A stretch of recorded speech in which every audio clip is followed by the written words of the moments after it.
Well, chemists often need to know how many atoms are in a sample. We measure samples by mass, but we're concerned with how many atoms are in there. And the reason for that is that when atoms react, they do so, the reaction occurs between particles. Okay? It's not between a certain mass of carbon and oxygen. It's between a certain number of carbon and oxygen atoms. Okay? So it's a little bit like, people interacting.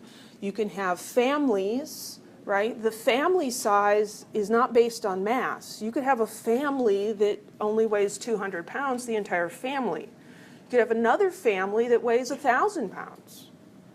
What's more important to us is how many people are in the family, right? We can't count atoms. They're too small, and there's way too many of them. So we count them by weighing them. And this is a concept that we use in everyday life as well. Sometimes we need to know the number, but just dealing with raw numbers isn't so useful. And so we have units like dozen and gross that express a number of things. So a dozen objects is 12 objects. Doesn't matter what the object is. You can have a dozen people, a dozen donuts, a dozen eggs, a dozen time zones, anything, right? A gross is a dozen. Seems like a weird number. 144? Why? It's 12 12s. 12 times 12, 144. It's a dozen 12s. These numbers are just counting units, okay? They mean a particular number. Unfortunately, these numbers are too small to be useful in chemistry. So we have what's sometimes called the chemist's dozen. It's the mole. Not a small, furry, short-sighted animal that burrows in the ground, and not a tasty sauce. Just mole. It's abbreviated MOL. I would prefer to use that abbreviation for the word molecule, which is very long. Mole is short enough. I think we could just suck it up and write the E, but no. So if you see MOL, same thing as mole. It is a silent E after all. A mole is like a dozen. It's just a number of things. But it's a crazy number of things. 6.02214 times 10 to the 23rd particles. That's a 6 with 23 zeros after it. If you counted one number a second, 24/7, over 14 billion years, you wouldn't even get to that. Right? It's crazy big. Excuse me. So 1 mole is that many particles. That number has a name. It's Avogadro's number, because 6.02214 times 10 to the 23rd gets a little tedious to say. Avogadro's number. So 1 mole of anything is that many pieces, units of the thing. Okay, so just to give you an idea of size, if you had 22 copper pennies, that would be approximately 1 mole of copper atoms. That's a reasonable quantity of copper. You can hold that in your hand. 1 tablespoon of water is about 1 mole of water molecules. So the unit mole gives us a number of atoms that's on a size that we can deal with. Now, I just have to tell you one other thing, because I think this is cool. You've heard of Pi Day, right? Mathematicians celebrate Pi Day, March 14, 3.14, because pi is 3.14159. Well, chemists celebrate Mole Day. Mole Day is October 23rd, 1023, 10 to the 23rd. Technically between 6:02 a.m. and 6:02 p.m. But that's Mole Day. Okay, so it's fun, we do stuff. National Chemistry Week is whichever week in October includes Mole Day. So I'm a chemist, my husband's a chemist, our 4th child was born on Mole Day. What? I know, no. Right? Did you induce? Well, we did, but we induced the day before, so I don't know. Anyway, so my husband was just thrilled. The only thing that would have made it more perfect would be 6:02. It was 8:30 p.m. I tried for 6:02 a.m. and I tried for 6:02 p.m. This wasn't happening. He did weigh 10 pounds, though, and he was 23 and a half inches long. So that's kind of cool. 1023 and a half on 1023. Yeah, all the nurses were coming by to look at the giant baby because, you know, the newborn diapers didn't fit on him and the little T-shirts didn't fit on him. He looked like he was half grown. We had a very, very brief discussion. Should we give him the middle name Avogadro? And we said no. No, we'll stick with a Japanese name like his siblings.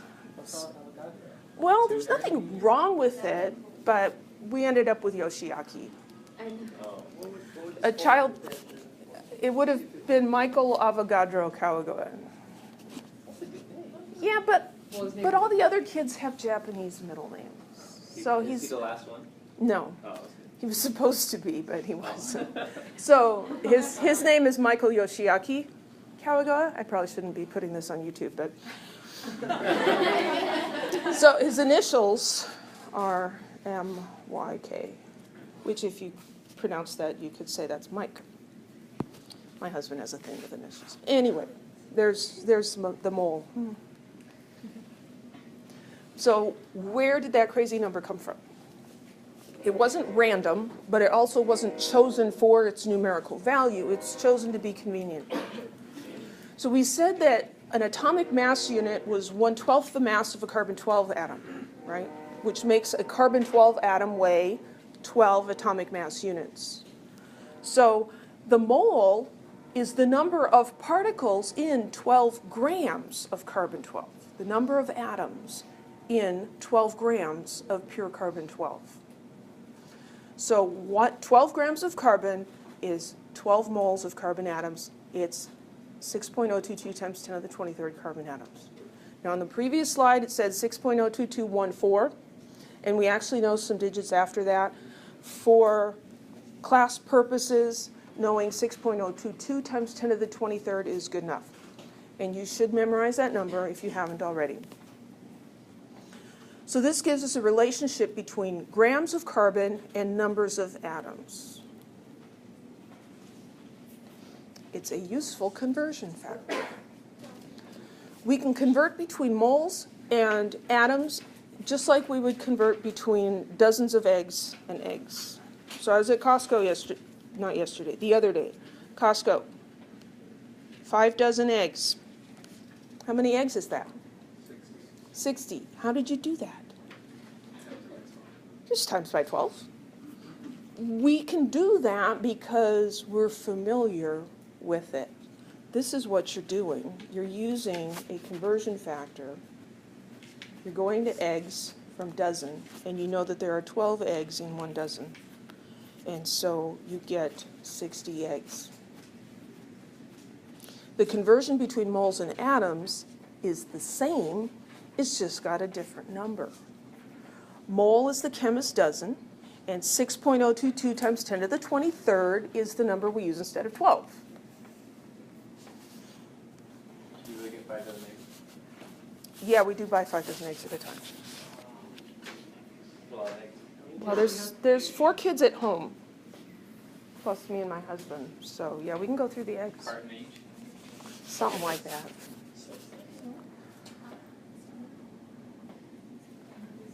So how do we do a problem like this?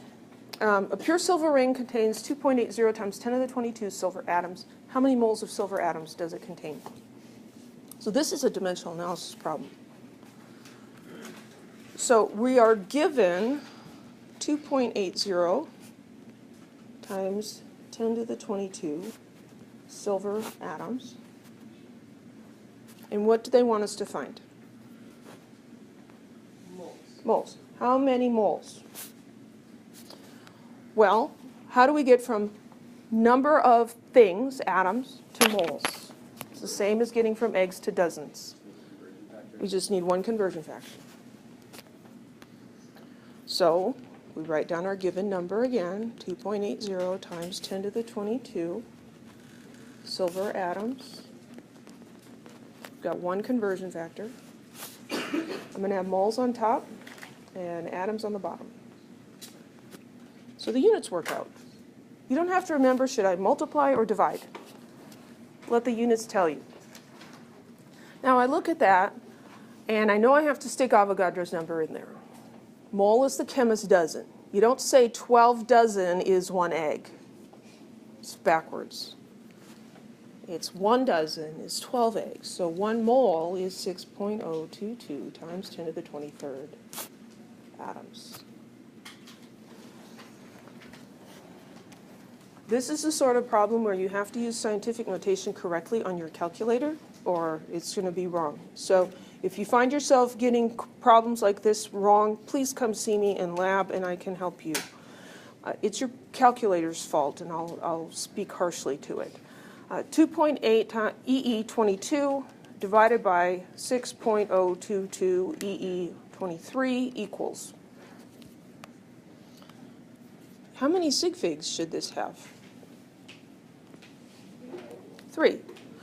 Our starting number has 3 sig figs. As we've written it, Avogadro's number here has 4. This is not an exact number. We usually just use 4 because for the types of problems we do, that's plenty good. So as I write this down, I'm going to be thinking about that. So those are leading zeros, they don't count. Here I've got 1, 2, 3. There's my 3rd sig fig. And I'm going to write down a couple extras. And that would be atoms. No, that's moles. Because you can't have less than 1 atom. And then round it according to sig fig rules. And there we go.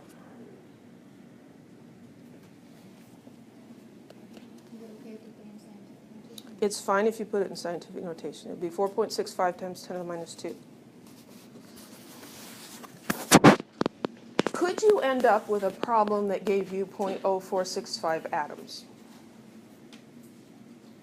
No, you said you just can't have less than 1. You can't have less than 1 atom. It's like, talking about people, right? How many people are in your family, or how many children do you have? Can you have 0.0465 children? Well, No. you're weird. I mean, a person, regardless of their shape or size or how old they are, is a person. You're either a person or you're not a person, or there's 2 people or 3 people, right? You can't have a fractional person. You can't have a fraction of an atom either. But we need one more thing before we can really weigh atoms by counting them. That's the mass of our chemist dozen, the mass of 1 mole. So atomic mass, the mass of 1 atom. Molar mass is the mass of 1 mole of the stuff. Okay? And this is where the definition of Avogadro's number makes it all very useful. An element's molar mass in grams per mole is numerically equal to the element's atomic mass in atomic mass units.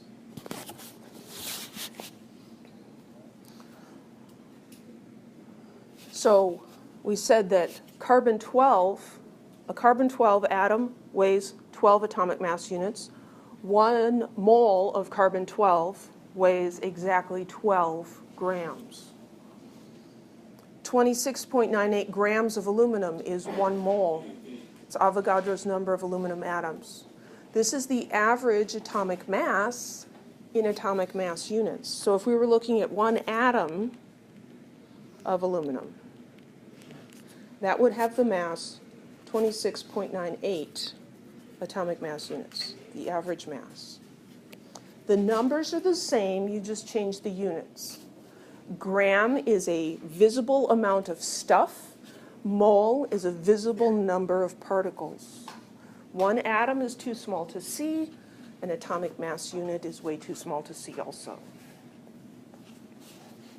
So here we have equal numbers of aluminum atoms, carbon atoms, and helium atoms. Why are the masses different? Because their atomic mass is different. Because the mass of each of these atoms is different. It's like saying, well, I've got a dozen bowling balls and I've got a dozen ping pong balls. I have the same number of balls in each box, but one of them is going to weigh a lot more because bowling balls are much heavier than ping pong balls. So a mole of aluminum weighs 26.98 grams, a lot more than a mole of helium because the atoms are larger. So the molar mass of an element is a very useful conversion factor.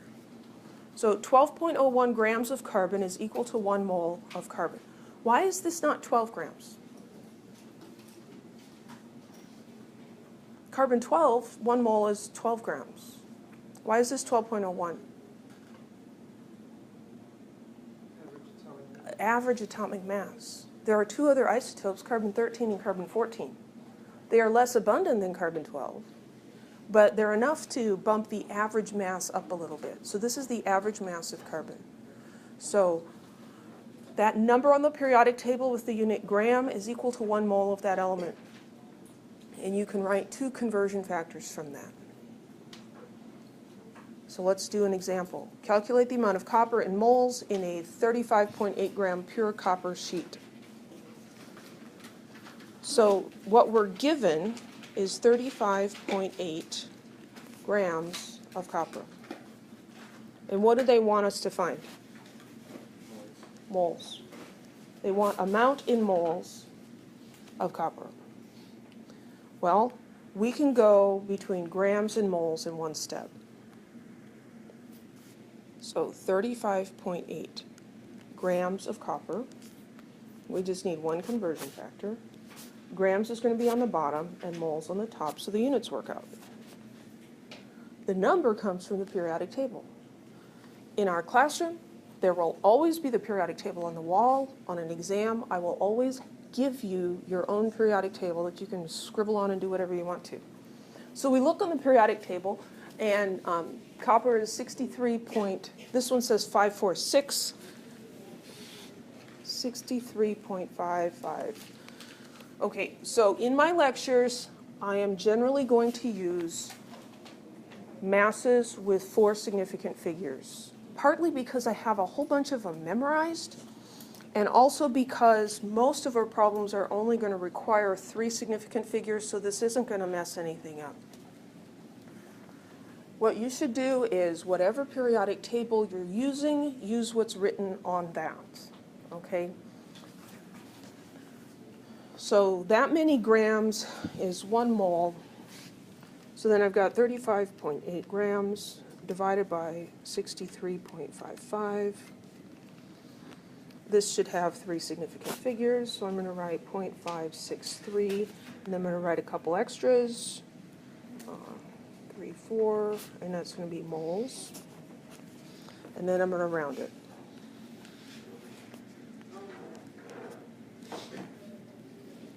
We should always, always, always consider significant figures. Any questions?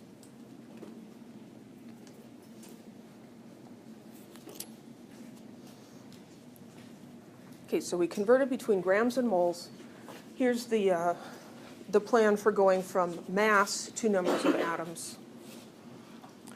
You start with the mass of the sample. You convert that to the number of moles using the molar mass. And then you convert that to the number of atoms using Avogadro's number. How many carbon atoms are there in a 1.3 carat diamond? Diamonds are a form of pure carbon. And 1 carat equals 0.2 grams.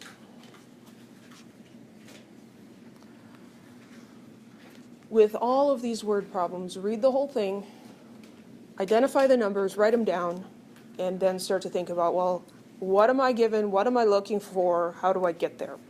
So I've got 1.3 carats. And then they give me that 1 carat is equal to 0.20 grams. So I've got those 2 things. What am I trying to find? Atoms. How many atoms? Okay, well, we haven't talked about carats. We got these 2 things. We have to decide which one are we starting with. We want to start with carat. This is the simplest one. This is a relationship between carats and grams. This could be a conversion factor, and usually it's going to end up being used as a conversion factor. So we're starting with carats, and from carats, what can we convert to? We can convert to grams, because there we have our factor right there. So from grams, how do we get to atoms? Go through moles. Grams to moles, and moles to atoms. So there's our path. 1.3 carats. I have 3 arrows. I need 3 factors. 1, 2, 3. Carats to grams to moles to atoms. So carats to grams to moles to atoms. And then I put the previous unit, I take carat, and that's going to be in the denominator because I want those to cancel out. And then I put gram down here because I want the grams to cancel. And then I put moles down here because I want the moles to cancel. So it's the same pattern over and over again. Now I need numbers. I put those in there, and the units tell me where. 1 carat equals 0.20 grams. So I have to keep the number with its unit. It was 1 carat and 0.20 grams. What's in the numerator on top of the line has to be equal to what's below the line. Here I've got moles and grams. Where do I get that relationship? Periodic table. This is carbon. For carbon, 1 mole is 12.01 grams. And then atoms and moles, Avogadro's number. Mole is the chemist dozen, and so just like 1 dozen is 12 things, 1 mole is Avogadro's number of things. So I've got 1.3 times 0.2 divided by 12.01 times 6.022 EE23 equals. And how many sig figs should this answer have? 2. So there's 2. I'm going to write down 2 extras. Just kind of insurance there. And this is times 10 to the 22. The unit is atoms. And then I'm going to round for my final answer, 1.3 times 10 to the 22nd atoms.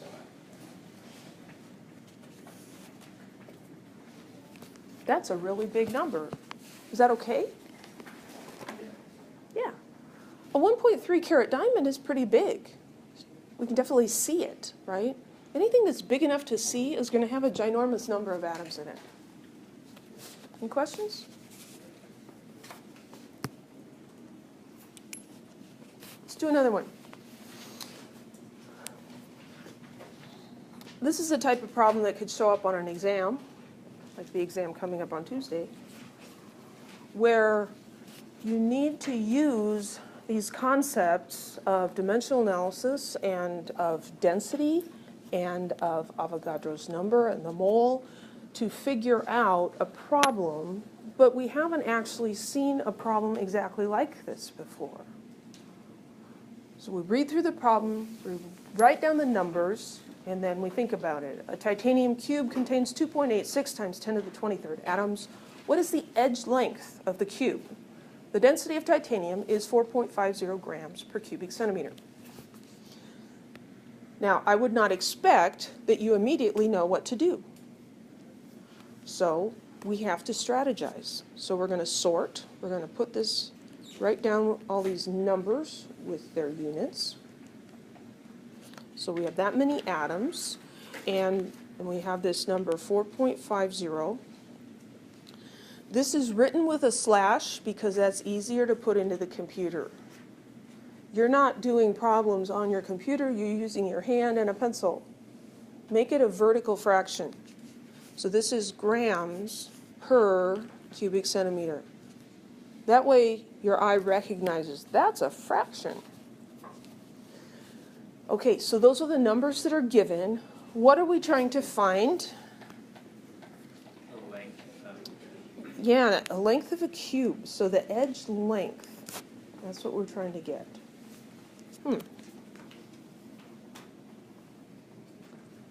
Sometimes, like in this problem, we need to use dimensional analysis and an equation. Sometimes it helps to draw pictures, too. Well, this is a cube. Let's draw a picture of a cube. There's a cube. Let's call the edge length L. Each of the edges is the same size. That's what a cube is, right? What's the volume of the cube? length times width times height. Since they're all the same, the volume is L cubed. Okay, that's a simple geometry equation. We've used it before in class. I do expect that you would know that area is length times width and volume is length times width times height. So we're trying to find L. To find L, we need V, the volume.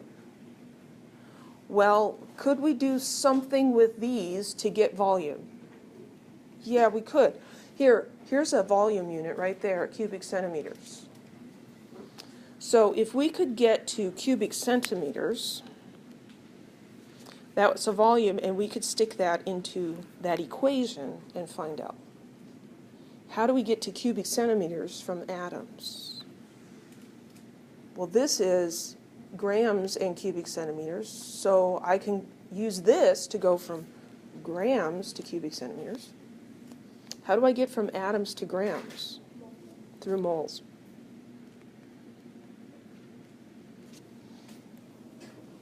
So I'll go atoms to moles to grams to cubic centimeters, and then I can use that in the equation. 2.86 times 10 to the 23rd atoms.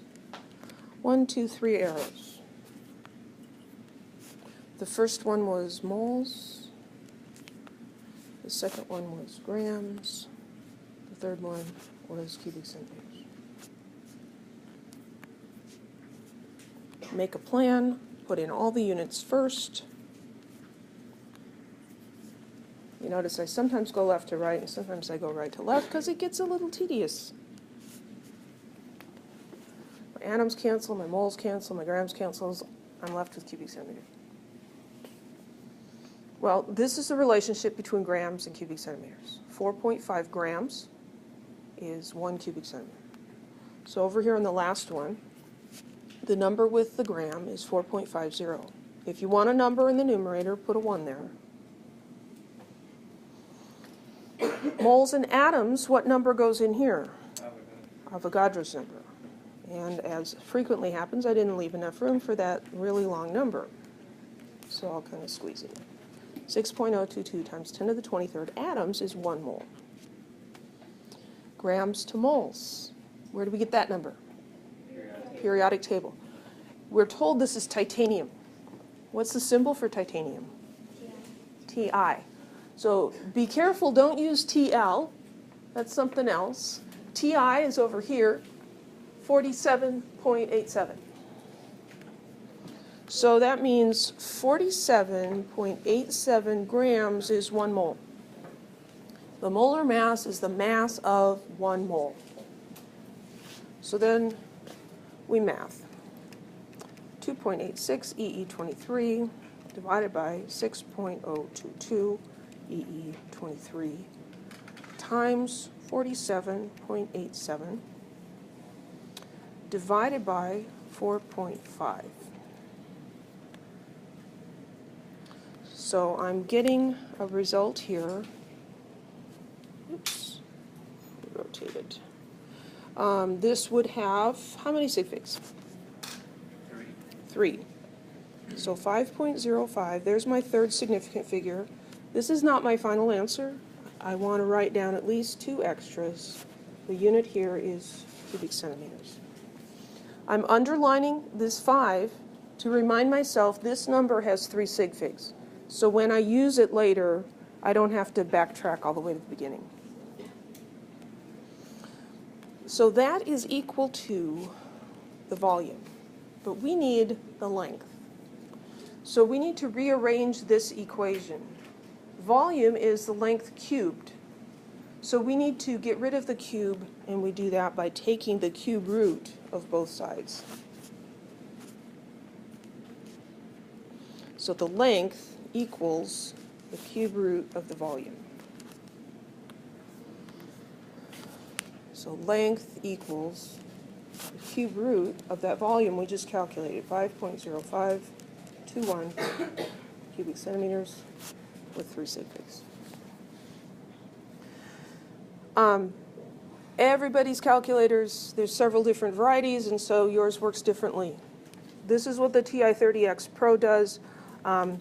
There's a button that has this on it, a little square root symbol, but with a box here. So what I'm going to do is I'm going to put in the number 3 because I want the cube root, and then I'm going to press that button, and then I'm going to enter my area, my volume 5.0521, and I'm going to press equals. So that's giving me a result of 1.71. I'm going to keep 3 sig figs, 59. When I take the cube root of cubic centimeters, I get centimeters. And so we're going to say that the edge is 1.72 centimeters long. If you need help figuring out how to do a cube root on your calculator, please see me during lab. We'll figure it out. Any questions?